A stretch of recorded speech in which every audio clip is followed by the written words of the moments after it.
ইন্দোনেশিয়ার এক প্রত্যন্ত গ্রাম, যার নাম জাতি চাচা।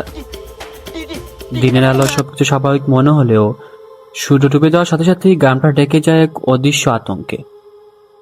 সন্ধ্যার পর একটা বাচ্চাকেও বাড়ি বাইরে বেরোতে দেওয়া হয় না, কেননা এই সময় যদি কোনো শিশু ভুল করেও বাইরে পা রাখে, তাহলে পরদিন তাকে আর জীবিত অবস্থায় ফিরে পাওয়া যায় না।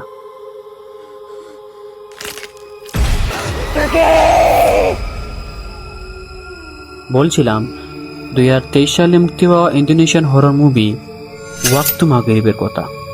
তো কেমন আছেন আমার প্রিয় ভিউয়ার্স? আশা করি সবাই ভালো আছেন। আমি Apu and welcome to my channel slip.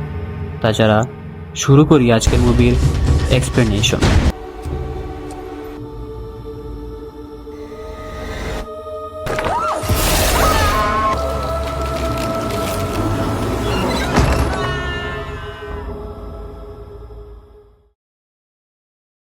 সন্ধ্যার ঠিক আগ মুহূর্তে তিন বন্ধু জঙ্গলের পাশে মাঠে খেলছিল। তাদের নাম ওয়াতি, দ্রাজাত এবং কার্তা। খেলতে খেলতে মাগরিবের আজান চারিদিকে শুরু হয়ে গিয়েছে। ওয়াতি তাদেরকে বাড়ি আসার কথা বললে তারা বলে, তুই চলে যা, আমরা একটু পরে আসবো। ওয়াতির অবশ্য একা যেতে বড্ড ভয় হচ্ছে, যদি ভূত টুত চলে আসে। কার্তা বলে, আরে এইসব কুসংস্কারে বিশ্বাস করা ছাড়া তোর আর কাজ নাই নাকি? এইসব ভুলভাল চিন্তা না করে তাড়াতাড়ি বাড়ি যা। ওয়াতির আর কি করার, একা একা হাঁটতে থাকলো জঙ্গলের দিকে। দুজনের খেলার মাঝে রাজাত কাঠিটা একটু জুড়ে মারলে সেটা জঙ্গলের একটা গাছের পাশে গিয়ে আটকে যায়। কার্তা জঙ্গলে ঢুকে কাঠিটা পায় তো বটে, কিন্তু সেটা একটা গর্তের ভিতর ঢুকে যায়। কার্তা কাঠিটা বের করতে হাতটি গর্তে ঢুকাতেই গর্তের গভীর অন্ধকার থেকে এক অজানা শক্তি তার হাত আঁকড়ে ধরে টানতে শুরু করে। এদিকে ওয়াতি জঙ্গলের মধ্যে কারো গুনগুন শব্দ শুনতে পায়, যে কিনা তাকে খেলার জন্য ডাকছে। আর তখনই আচমকা কোনো এক অশুভ শক্তি তাকে টেনে নিয়ে যায় জঙ্গলের আরো গভীরে। এদিকে কার্তার হাতটি অনেকক্ষণ আটকে গেলে কার্তা নিজের সর্বোচ্চ শক্তি দিয়ে হাত বের করে দেখে তার হাতের একটা আঙ্গুল গায়ে। কার্তা বেতায় পাগলের মতো চিৎকার করতে থাকে, কিন্তু মুহূর্তের মধ্যেই সেই আওয়াজ মিলিয়ে যায় জঙ্গলের হিমশীতল নিঃশ্বাসে। তারপর ঘটনা শিফট হয় 30 বছর পর। আদি আর সামান দুই বন্ধু পাগলের মতো দৌড়ে স্কুলের দিকে যাচ্ছে। তবে এটা তাদের প্রতিদিনের ঘটনা, যার কারণে স্কুলে ম্যাডাম মিস ওরও তাদের প্রতিদিনই শাস্তি দিয়ে থাকেন। এই দুজনের সঙ্গে রয়েছে আরেক বন্ধু আয়ু, যে ক্লাসের ফার্স্ট গার্ল, যার কারণে ম্যাডামের কাছে সে স্পেশাল একজন স্টুডেন্ট। তাই আজ আয়ু বাড়ি থেকে হোমওয়ার্ক করে আনলে ম্যাডাম খুশি হয়ে তাকে একটা পেন গিফট করে। তবে পড়ালেখায় তিনজনের মিল না থাকলেও বন্ধুত্বের বেলায় তারা একেবারেই পাক্কা।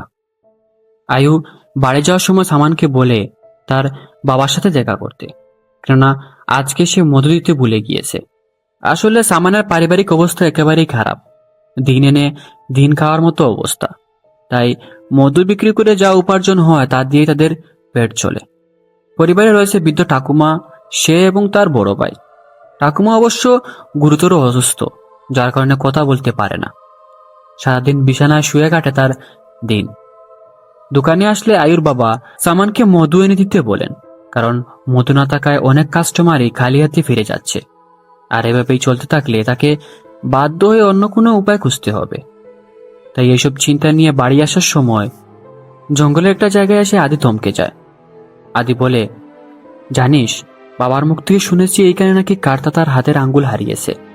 তাই এই রাস্তায় যাওয়ার সময় আমার বড্ড ভয় হয়। তবে পাশে তাকালে দেখে সামান নেই। তখনই আদির পিছনে দেখা যায় এক ভয়ঙ্কর কিছু দাঁড়িয়ে রয়েছে। তখনই পিছন থেকে সামান এসে তাকে ভয় দেখালে আদি তাকে পিছনে ফেলে হাঁটতে শুরু করে। এদিকে আয়ু জঙ্গলের ভিতরে কুড়ো গড়ে একজন পাগলের মতো লোককে খাবার দিতে আসলে লোকটা তাকে তাড়াতাড়ি বাড়ি চলে যেতে বলে, কেননা সন্ধ্যা প্রায় গনিয়ে আসছে। আর এই সময় এইভাবে একা থাকাটা তার জন্য নিরাপদ নয়। নামাজ শেষে উস্তাদ সকল বাচ্চাদেরকে বলেন তারা যেন সন্ধ্যার পর এদিক সেদিক ঘোরাফেরা না করে, কারণ এই সময় অশুভ আত্মার উপস্থিতি বেড়ে যায়, যারা বাচ্চাদের ক্ষতি করার চেষ্টা করে। রাতে সামান দাদিমাকে খাওয়াতে সময় তার ভাই শহর থেকে বাড়ি চলে আসে। তবে টেবিলে রাখা মধুগুলো দেখে তার রক্ত মাথায় উঠে যায়। একদিকে পরিবারের অভাব, অন্যদিকে তাকে দিয়ে একটা কাজই ঠিক মতো হয় না। তাই রাগের মাথায় তাকে কয়েকটা ঘুষি মেরে বাড়ি থেকে আবার কাজের উদ্দেশ্যে রওনা হয়। যাওয়ার আগে সাফ জানিয়ে যায় যে সে যদি মধুগুলো বিক্রি না করে তাহলে আবার এসে পিটাবে। তবে সকালে দেরিতে ঘুম থেকে উঠলে মধুগুলো নিয়ে তাড়াতাড়ি বেরিয়ে পড়ে মিস্টার মার্তোর কাছে। যেভাবেই হোক মধুগুলো বিক্রি করতেই হবে, না হয় ভাইয়ের হাত থেকে রেহাই পাওয়া যাবে না। তবে স্কুলে আসতে দেরি হলে ম্যাডাম তাদের দিয়ে ওয়াশরুম পরিষ্কার করতে বলেন। সামান ম্যাডামকে অনেকবার মিনতি করেও কোনো লাভ হয় না। ইতিমধ্যে সন্ধ্যা নেমে আসার সময় হয়ে গেলে তারা সিদ্ধান্ত নিয়ে গাড়ি করে যাত্রীপেনে যাওয়ার জন্য রওনা হবে। এদিকে জঙ্গলে পাগলটা কাঠ আনতে সময় একটা পাহাড়ের কোণে দাঁড়ালে দেখে গোটা আকাশটা রক্তলালের মতো হয়ে গিয়েছে। তবে কি সামনে কোনো অশুভ কিছু ঘটতে চলছে? স্কুল শেষে দুই বন্ধু যাত্রীপেনে যাওয়ার জন্য রাস্তার পাশে দাঁড়িয়ে আছে গাড়ির অপেক্ষায়। তখনই একটা গাড়ির সন্ধান পেলেও ড্রাইভারটা এই সময়ে যাত্রীপেনে যাওয়ার জন্য রাজি হয় না। তবে সামান তাকে অতিরিক্ত টাকা লোভ দেখিয়ে মানিয়ে নেয়। যাই হোক, টাকার উপরে কোনো কথা নেই। ততক্ষণে মাগরিব রাজানের ধ্বনি চারিদিকে শোনা যাচ্ছে। যাওয়ার সময় কথা উঠে মিস ওরো, মানে তাদের ম্যাডামকে নিয়ে। আদি বলে, জানিস ম্যাডাম না এখনো পর্যন্ত বিয়ে করেননি। তাছাড়া এখানে কোনো তার পরিবার ও আত্মীয় স্বজন নেই, যার কারণে ওনার মেজাজটা সবসময় খিটখিটে থাকে। সামান বলে, এই রাগী মেয়েকে কেই বা বিয়ে করবে? আমার মনে হয় ম্যাডাম স্কুল থেকে চলে গেলেই ভালো। আর এর থেকে ভালো হবে যদি সে মরেই যায়, কি বলিস? কথাটা বলা মাত্রই ড্রাইভার গাড়ি কন্ট্রোল হারিয়ে ফেললে সামান রাস্তার পাশে একটা মহিলাকে দাঁড়িয়ে থাকতে দেখে তাড়াহুড়ো করে ব্রেক চেপে ধরলে একটুর জন্য প্রাণে বেঁচে গেল। এদিকে বাড়িতে মিসেস ওরো মাগরিবের নামাজ পড়তে গেলে দেখে সামনে দরজা খোলা, অথচ তার যতদূর মনে হয় সেটা তো বন্ধই ছিল। ম্যাডাম ভাবে হয়তো বাতাসের কারণে সেটা খুলে গিয়েছে, তাই দরজা বন্ধ করে অজু করতে গেলে দরজায় কেউ ঠুকা মারে। ম্যাডাম পিছনে ফিরলে দেখে সদর দরজাটা আবার খুলে গিয়েছে। ধীর পায়ে বাইরে উঁকি মারলে দেখে কেউ নেই। মানে কি, দরজাটা অটোমেটিক খুলে গেল কেন? এত কিছু না ভেবে তাড়াহুড়ো করে দরজাটা লক করতেই সেটা আবার খুলে যায়। ম্যাডাম বুঝতে পারে না কি হচ্ছে তার সাথে। ঠিক তখনই পিছনে দেখা যায় এক ভয়ঙ্কর পিশাচকে, যে কিনা ধীরে ধীরে তার দিকে এগিয়ে আসে। ওরা কিছু বুঝে ওঠার আগে কালো কাপড় পরা পিশাচটি তাকে পজেস্ট করে মেরে ফেলে। এদিকে তারা তিনজন গাড়ি নিয়ে রওনা হবে, তখনই একটা বাইক পাগলের মতো ছুটে যাচ্ছে। ড্রাইভার জিজ্ঞেস করে, কি হয়েছে ভাই, এত তাড়াহুড়া করে কোথায় যাচ্ছ? তারা বলে, ম্যাডাম ওরা নাকি হঠাৎ করে কোনো অজানা কারণে মারা গিয়েছেন। এইটা শুনে সাম্মানের মাথায় যেন আসমান ভেঙে পড়ে। শেষমেশ তার কথাটা কি সত্যি হয়ে গেল? সাথে সাথে ম্যাডামের বাড়ি এসে দেখে গ্রামের কয়েকজন লোক সেখানে জড়ো হয়েছে। দুইজন মিলে ম্যাডামের লাশ দেখতে গেলে গ্রাম প্রধান তাদেরকে বাড়ি যেতে বলেন, কারণ এত রাতে তাদের বাইরে থাকাটা একেবারে নিরাপদ নয়। তাই সামান আর আদি মন খারাপ করে চলে যায় যার যার বাড়ি। আর এইসব ঘটনা দূর থেকে দেখছে সেই পাগল লোকটা। পরের দিন গ্রামের সকলে মিলে মিস ওরর লাশের পাশে বসে কুরআন তিলাওয়াত করার সময় আচমকা সামান ম্যাডামের দিকে তাকাতেই দেখি ম্যাডাম ভয়ঙ্কর রূপে তার দিকে তাকিয়ে আছেন। এরই সাথে ম্যাডামের লাশকে গাড়িতে তোলার সময় দেখে উনি রক্তাক্ত শরীর নিয়ে আবার জীবিত হয়ে উঠছেন।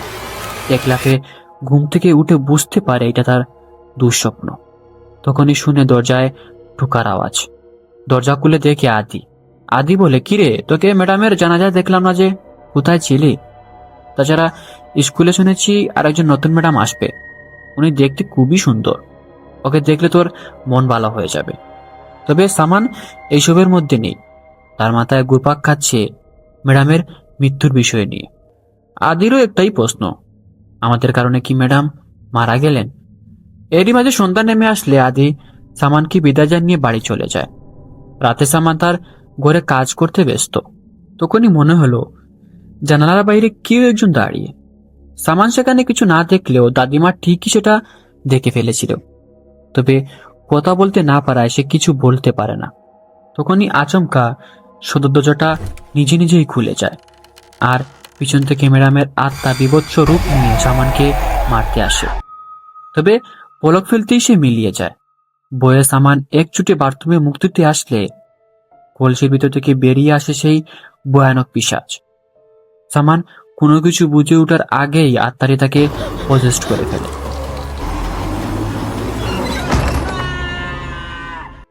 এদিকে স্কুলে নতুন ম্যাডামের আসার খবর শুনে আয়ুর বাবা আয়ুকে নিয়ে চলে যায় ম্যাডামকে পিক আপ করতে। সেখানে আরো গণ্যমান্য লোক উপস্থিত থাকবেন। ম্যাডাম অবশ্য রাতে লাস্ট গাড়িতে করে গ্রামে আসেন, কেননা ম্যাডাম নাকি ভুল করে অন্য একটা গ্রামে চলে গিয়েছেন, যার কারণে এত লেট।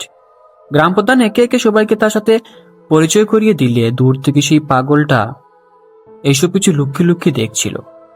কিন্তু কেন? প্রতিদিনের মতো আদি স্কুলে দেরি করে আসলেও আজ নতুন ম্যাডাম তাকে কোনো কিছুই বলেন না, বরং তার সাথে খুবই ভালো ব্যবহার করেন। এইটা দেখে আদি মহা খুশি। যাক, এইবার হয়তো একটা ভালো ম্যাডাম পাওয়া গেল। বেলায় সামিউন শহর থেকে কাজ শেষে বাড়ি ফিরলে আয়ুর বাবা দোকানে এসে উপস্থিত হয় মধু বিক্রির টাকাটা নেওয়ার জন্য। তবে আয়ুর বাবা তাকে বলেন বিগত 7 দিন ধরে সামান কোনো মধু নিয়েই আসেনি, আর তুমি এসেছো টাকা নিতে। বিশ্বাস না হলে যাও তোমার বাইকে গিয়ে জিজ্ঞেস করো, দেখো সে কি বলে। কথাগুলো শোনা মাত্রই সামিউন রেগে মেগে বাড়ি এসে সামানকে বেধড়ক পিটাতে শুরু করে। একে তো সে সারাদিন কাজ করে করে কুল পায় না, আর এদিকে তাকে দিয়ে একটা কাজও ঠিক মতো হয় না। মারতে মারতে এক পর্যায়ে সামিউন বলে উঠে, তুই কি চাস? সামান অদ্ভুত স্বরে বলে, আমি তোকে মেরে ফেলতে চাই। কথাটা শুনে সামিউন আবার তাকে মারতেই যাবে, তখনই দেখে সামানের পিছনে দাঁড়িয়ে আছে সেই পিশাচ। বয়ে কয়েক ধাপ পিছনে সরতেই সামান একটা ধারালো ছুরি দিয়ে একের পর এক স্টেপ করতে থাকে, যতক্ষণ না তার শেষ নিঃশ্বাসটুকু বেরিয়ে আসে। অসুস্থ দাদিমা এই মর্মান্তিক দৃশ্য দেখা ছাড়া আর কোনো কিছুই করার নেই। তারপর ছুরি হাতে নিয়ে চলে যায় গ্রাম প্রধানের মুরগির খামারে। আর এসব কিছু দূর থেকে পাগলটা দেখে তার বাড়িতে একটা তাবিজ ঝুলিয়ে দিয়ে চলে যায়। সকালে আয়ু আর আয়ুর বাবা দোকান খুলতে গেলে দেখে সামান দেয়ালে মাথা টুকছে। আয়ুর বাবা কাছে গিয়ে তাকে ডাকলে সামান বোতল ভর্তি মধুগুলো তার হাতে দিলে তিনি রীতিমতো চমকে যান, কারণ সেটাতে মধু নয় বরং রয়েছে তাজা রক্ত। সামানকে এই বিষয়ে জিজ্ঞেস করলে সে এক দূরে বাড়ি থেকে পালিয়ে যায়। এদিকে গ্রামপ্রধান বাইরে আসলে দেখে কামারের মুরগগুলোকে কেউ একজন মেরে নৃশংসভাবে ঝুলিয়ে রাখছে। আয়ু স্কুলে আসলে দেখে স্কুল গেটের পাশে দাঁড়িয়ে আছে ম্যাডাম ওরো। তবে আয়ু এটা মনের ভুল ভেবে ক্লাসে ঢুকে লিখতে বসলে ম্যাডামের দেওয়া কলমটা হাত থেকে পড়ে যায়। আয়ু যেটা তুলতেই যাবে তখনই পিছন থেকে মিস ওরর আত্মা ধীরে ধীরে তার দিকে এগোতে থাকে, যেটা সে ছাড়া আর কেউই দেখতে পায় না। আচমকা ম্যাডামের আত্মা অনেক কাছে চলে আসলে আয়ু জোরে একটা চিৎকার দিয়ে ওঠে। তবে পরক্ষণেই সবকিছু স্বাভাবিক। তাই তাড়াহুড়ো করে বাড়ি এসে দেখে বাবা গ্রাম প্রধানের সাথে কথা বলছে। তাদের মতে সামান প্রথমে এই মুরগগুলোকে মেরে তারপর সেগুলো রক্ত বোতলে করে এখানে নিয়ে এসেছে। তাই দেরি না করে বেরিয়ে পড়ে সামানের বাড়ির উদ্দেশ্যে। এইসব কথা আয়ু দূর থেকে শুনতে পেয়ে আদিকে নিয়ে চলে যায় সামানের বাড়িতে। তবে তারা বাড়ি এসে দরজা খুলতেই দেখিয়ে মাটিতে পড়ে আছে সামিউনের নিথর দেহ, আর পাশে বিছানা নিঃশব্দ শুয়ে আছেন অসহায় দাদিমা। তবে এত কিছুর মাঝে সামানকে খুঁজে পাওয়া যায় না, যার কারণে আদি সামানকে খুঁজতে জঙ্গলের দিকে এগোলে আয়ু সিকিউরিটি গার্ডকে নিয়ে তার পিছু করতে শুরু করে। দৌড়াতে দৌড়াতে একটা জায়গায় গিয়ে দেখে সামান জলের মধ্যে পজেস্ট অবস্থায় দাঁড়িয়ে। অনেকক্ষণ ডাকার পরও তার কোনো উত্তর নেই। তাই আদি তার কাছে যেতেই সে জ্ঞান হয়ে তার উপর পড়ে যায়। তারপর তাকে বাড়িতে নিয়ে এসে একটা রুমের ভিতর বন্দি করে রাখা হয়। ততক্ষণে স্কুলে ম্যাডাম তাকে দেখতে আসলে গ্রাম প্রধান বলে, ম্যাডাম, আমরা অনেকবার তার সাথে কথা বলার চেষ্টা করেছি, তবে সে বারবার গুনগুন করে কি যেন একটা গাচ্ছে। আমরা ইতিমধ্যে পুলিশকে ইনফর্ম করে দিয়েছি, তারা কিছুক্ষণের মধ্যে চলে আসবে। তবে ম্যাডাম নিংস তাকে দেখার জন্য জিদ ধরলে তাকে ভিতরে পাঠানো হয়। এই সুযোগে আদি ভিতরে ঢুকতে গেলে কয়েকজন মিলে তাকে আটকে দেয়। একটু পর ম্যাডাম ঘর থেকে বেরিয়ে আসে, কারণ সামানের মুখ থেকে কোনো কথাই বের হচ্ছে না। তবে তাদের এইসব কার্যকলাপ দূর থেকে সেই পাগলটা দেখছিল। সন্ধ্যা নামার পর সামান ভিতরে বসে থাকলে দেখে তার মৃত্যুপায়ের আত্মা সামনে দাঁড়িয়ে। হঠাৎ করে তার মুখটা পিছন দিকে অস্বাভাবিকভাবে ঘুরে গেলে পিছন থেকে ম্যাডাম ওর আত্মা কিছু একটা বিশেষ করে বলতেই সামান পজেস্ট হয়ে যায়। কিছুক্ষণ পর পুলিশ তদন্ত করতে রুমে ঢুকতেই তারা রীতিমতো চমকে যায়, কেননা সিলিংয়ে ঝুলে আছে সামানের নিথর দেহ। সামানের মৃত্যুর পর সবচেয়ে বেশি ধাক্কা পায় আদি। বেস্ট ফ্রেন্ডকে হারিয়ে সে বড্ড একা হয়ে গিয়েছে। তাই মিস নিশতাকে বলেন, আমি জানি তোমার উপর দিয়ে কি যাচ্ছে, তবে এইভাবে বসে থাকলে তো আর সামান ফিরে আসবে না। এমনিতেই তোমার পড়ার প্রতি মনোযোগ খুবই কম। এভাবে চলতে থাকলে তোমার পরীক্ষায় ভালো রেজাল্ট করাটা অনেক কঠিন হয়ে যাবে। তাই যদি তুমি চাও আমি তোমাকে স্কুল শেষে এক্সট্রা ক্লাস করাতে পারি। ভয় পাওয়ার কিছু নেই, তোমার যা কিছু জানার আমাকে বলতে পারো। আদি ম্যাডামের কথাটা শুনে রাজি হয়ে যায়। সন্ধ্যায় সবাই বাড়ি চলে গেলে ম্যাডামও নামাজ পড়তে আদিকে বাড়ি নিতে চাইলে আদি বলে, আপনি যান, আমি এখানেই পড়ে নিব। তাই ম্যাডাম তাড়াতাড়ি চলে আসবে বলে বাড়ির দিকে রওনা হয়। তবে আদি নামাজে সূরা ফাতিহা পড়ার সময় আচমকা পিছন থেকে কেউ একজন বলে ওঠে।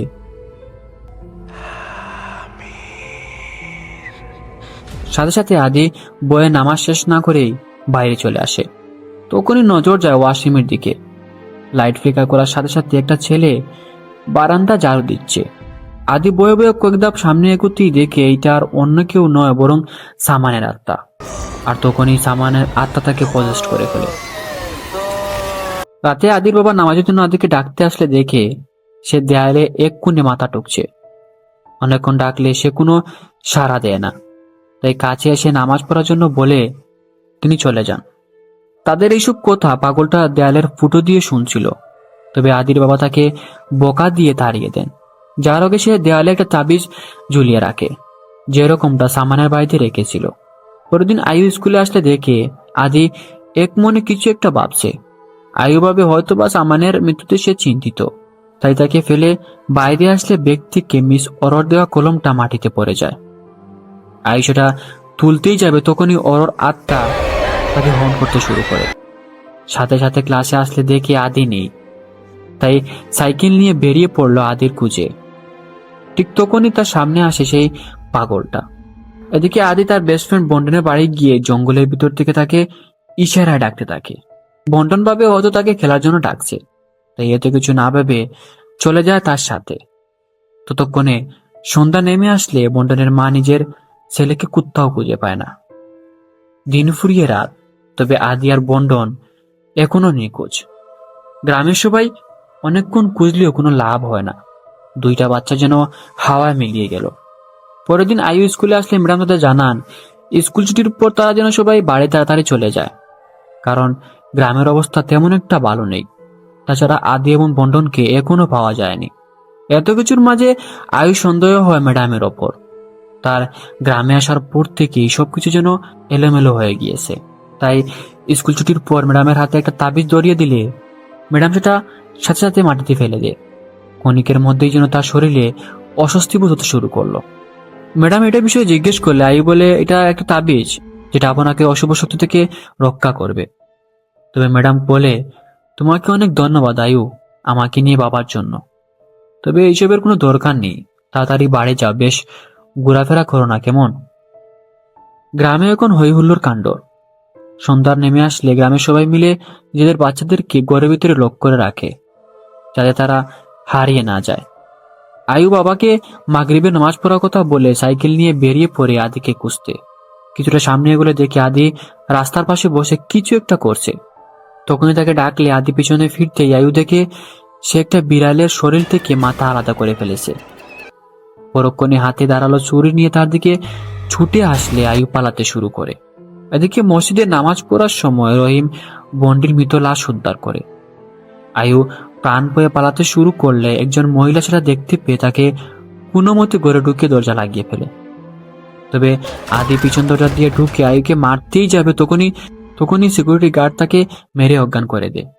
এতক্ষণে অনেক রাত হয়ে গিয়েছে। আয়ুর বাবা মেয়েকে খুঁজতে বাইরে আসলে দেখে বাড়ির পাশের চেয়ারটায় সাদা কাপড় মোড়ানো কিছু একটা রয়েছে। টর্চ হাতে নিয়ে সামনে গিয়ে কাপড়টা সরাতেই গা শিউরে ওঠে, কেননা এটা ছিল সামানের পচা গলা মৃতদেহ। এদিকে আদির অবস্থা আউট অফ কন্ট্রোল হতে শুরু করলে গ্রামে কয়েকজন ইমামকে এনে তাকে শান্ত করা হয়। বাইরে আসলে সিকিউরিটি গার্ডটি জানায় বন্টন মারা যাওয়ার আগে বলেছিল আদি নাকি সামানের লাশকে কবর থেকে তুলে সেটা আয়ুর বাড়ির পাশে রেখেছিল। তবে এইসব ঘটনা নিয়ে গ্রামবাসী খুবই চিন্তিত। তারা বুঝতে পারে না এটার উৎপত্তি কোথা থেকে। এরই মাঝে আদির বাবার সন্দেহ হয় সেই পাগলের উপর, কেননা সেই দিন পাগলটা তাদের বাড়িতে এটা তাবিজ রেখে গিয়েছিল। আর তারপর থেকে আদির এই অবস্থা। আয়ুর বাবাও তার কথা একমত, কেননা সেই দিন সামানের বাড়িতে একই তাবিজ সে দেখেছিল। এই সবাই মিলে চলে যায় পাগলটাকে হেনস্থা করতে। ঘর থেকে বাইরে নিয়ে এসে সবাই মিলে ইচ্ছে মতো মারতে শুরু করে। তবে গ্রাম প্রধান এসে সবাইকে শান্ত করে বলে, এমনিতেই গ্রামে একের পর এক খারাপ জিনিস করছে, তাই নতুন করে আর একটা খারাপ করার কোনো দরকার নেই। তার চেয়ে বরং তাকে আমার বাড়িতে বন্দি করে রাখা হোক, যাতে বিষয়টা আমি ইনভেস্টিগেট করতে পারি। এই ভয়াবহ ঘটনার পর আয়ু অসুস্থ হয়ে পড়লে ম্যাডাম তাকে দেখতে বাড়িতে আসেন। তবে ম্যাডামকে দেখে আয়ু একেবারেই খুশি না। ম্যাডাম বলেন, রাতে কার্তার বাড়িতে পরিদর্শন করলাম, জানতে পারলাম তুমি প্রায় সময়ই সেখানে যেতে। কথাটা শুনতেই আয়ু ব্যক্তিকে তাবিজটা হাতে নিতে ঘটনা চলে যায় ফ্ল্যাশব্যাকে। আর এইখানেই জানা যায় পাগলটা আর অন্য কেউ নয়, বরং কার্তা, যাকে আমরা মুভির শুরুতেই দেখেছিলাম। কার্তা আয়ুকে বাড়িতে ডেকে এনে একটা তাবিজ দিয়ে বলেন, এটা তোমার নতুন ম্যাডামের হাতে দিও। যদি সেটা হাতে নেওয়ার পর ম্যাডাম কোনো অদ্ভুত আচরণ করে, তাহলে ভেবে নিও নিশ্চয়ই একটা সমস্যা আছে। কারণ যেই দিন ম্যাডাম এই গ্রামে পা রেখেছিলেন, সেই দিনের সেই রক্তলাল আকাশ আমাকে ফিরিয়ে নিয়ে গিয়েছিল 30 বছর আগে, যেটা আজও আমি ভুলতে পারিনি। আমার যতদূর ধারণা, তোমার ম্যাডাম কোনো মানুষ নয়, বরং উম্মে সিভিয়া নামের এক ভয়ানক জিন, যে কিনা বাচ্চাদেরকে তার শিকার করে মেরে ফেলে, যাতে সে শিশুদের মৃত্যুর বিনিময়ে চিরজীবন বেঁচে থাকে। তাই তুমি ওটা তাকে দিয়ে দেখো, আমার নিশ্চিত সে তাবিজটা নিতে মানা করবে। আর ততক্ষণে আমি তাকে গ্রাম থেকে তাড়িয়ে দেওয়ার একটা উপায় খুঁজে বের করব। তারপর ঘটনা চলে আসে আবার বর্তমানে। ম্যাডাম বলে, আমি কার্তাকে খুব ভালো করেই চিনি, সাথে তোমাকেও। তবে এইসব তাবিজ দিয়ে কোনো লাভ নেই, বুঝলে? এইসব কিছু মানুষের বানানো কুসংস্কার ছাড়া আর কিছুই না। তাছাড়া শুনলাম ম্যাডাম অরুণাকে তোমাকে খুব বেশি ভালোবাসতেন। তবে সেই রক্ষা কি চিরজীবন থাকবে? একটু অপেক্ষা করো, বন্ধুদের মতো তোমারও পালা আসবে আয়ু। এইসব কথা বলে ম্যাডাম বাড়ি থেকে চলে যান। এদিকে রহিমের বাড়িতে কার্তা বাধা অবস্থা থাকলে আয়ু লোককে তার সাথে দেখা করতে আসে। আয়ু জানায়, গ্রামের অবস্থা খুবই খারাপ। তাছাড়া এখন আত্মাটির নজর রয়েছে আদির ওপর। দয়া করে ওকে বাঁচাতে আমাকে একটু সাহায্য করো। এইসব কথার মাঝে আজানের ধ্বনি বাতাসে মিশতেই কার্তার শরীরে যেন জ্বালাপোড়া করতে শুরু করে। কারণ 30 বছর আগে যেদিন সে তার আঙ্গুল হারিয়েছিল, সেদিন এই একই আজান তার কানে এসেছিল, যার পর থেকে এই আজানের শব্দ তার জন্য অভিশাপ হয়ে দাঁড়িয়েছে। তবে আয়ু তাকে শান্ত করে বলে, এইসব ভুলভাল চিন্তা থেকে বেরিয়ে আসুন, কেননা আজান আমাদের শত্রু নয়, বরং এটিই আমাদেরকে অশুভ শক্তি থেকে রক্ষা করবে। তারপর বাইরে থাকা সিকিউরিটি গার্ডকে মেরে অজ্ঞান করে আয়ু চলে যায় আদিকে রক্ষা করতে, আর কার্তা চলে যায় ম্যাডামের বাড়িতে। কার্তা ম্যাডামের বাড়ি পৌঁছে দেখে জিন তার আসল রূপ নিয়ে আয়নার সামনে বসে আছে। নিংসি কার্তার দিকে তাকিয়ে ধীর হেসে বলেন, আমার এখনো মনে আছে তোমার সেই আঙ্গুলটা কতটা মিষ্টি ছিল। আচ্ছা, তোমার কি দ্রাজাদের কথা মনে আছে? জানো, আমি ওকে ভীষণ মিস করি। কথাটা বলে নিংসি বাইরে আসলে আত্মাটি ওয়াতের রূপ নিয়ে কার্তার সামনে আসে। এরপর সময় ঘুরে যায় 30 বছর পিছনে। জঙ্গলের গভীরে অচেতন অবস্থায় পড়ে আছে ওয়াতি। জ্ঞান ফিরে দেখে দেজাত পজেস্ট অবস্থায় নিঃশব্দে শূন্যে ভাসছে, আর তার ঠিক পিছনে রয়েছে উম্মে সিবিয়ান। তখনই ওয়াতি জিনটার সাথে হাত মিলাতেই সে পজেস্ট হয়ে যায়। কার্তা বুঝতে পারে উম্মে সিবিয়ান তাকে ভয় দেখানোর চেষ্টা করছে, আর এইভাবে তাকে দমন করা একেবারেই সম্ভব না। তাই এক দৌড়ে চলে আসে সেই জায়গায় যেখানে কার্তা তার হাতের আঙ্গুল হারিয়েছিল। পেট্রোল দিয়ে আগুন লাগাতে গেলে আচমকা দাদাদের আত্মা তাকে ধ্বংস করতে শুরু করে। এদিকে আদি পজেস্ট হয়ে চলে আসে জঙ্গলের একটা পরিত্যক্ত নদীতে। অশুভ জিন তাকে ক্রমশই তার দিকে টানতে থাকলে আদি পজেস্ট অবস্থায় তার দিকে ছুটে যায়। আর তখনই কার্তা নিজের সর্বোচ্চ সাহস দিয়ে রাস্তার দিকে কাঠি মেরে আগুন ধরিয়ে নিজের ক্লান্তি দূর করে আজান দিতে শুরু করলে সেই আজান ধীরে ধীরে মিশে যায় পুরো জঙ্গলে। আর এই আজান শুনে অশুভ আত্মাটি দুর্বল হয়ে পড়লে ধীরে ধীরে বাতাসে মিশতে শুরু করে। সবশেষে আদির বাবা আর আয়ু এসে আদিকে উদ্ধার করে। কিন্তু প্রশ্ন থেকে গেল একটাই, এই আত্মার প্রভাব কি চিরজীবনের জন্য হারিয়ে গেল, নাকি মানুষ যখন মানুষকে নিয়ে কটূক্তি বা গীবত করবে তখন সে আবার ফিরে আসবে ছায়ার মতো ভয় এবং অভিশাপ নিয়ে? তো এই ছিল আজকের মুভির এক্সপ্লেনেশন। কেমন লাগলো তা কমেন্ট করে জানিও। ভালো লাগলে লাইক অ্যান্ড সাবস্ক্রাইব করতে ভুলবেন না। তাছাড়া দেখা হচ্ছে অন্য একটা ভিডিওতে।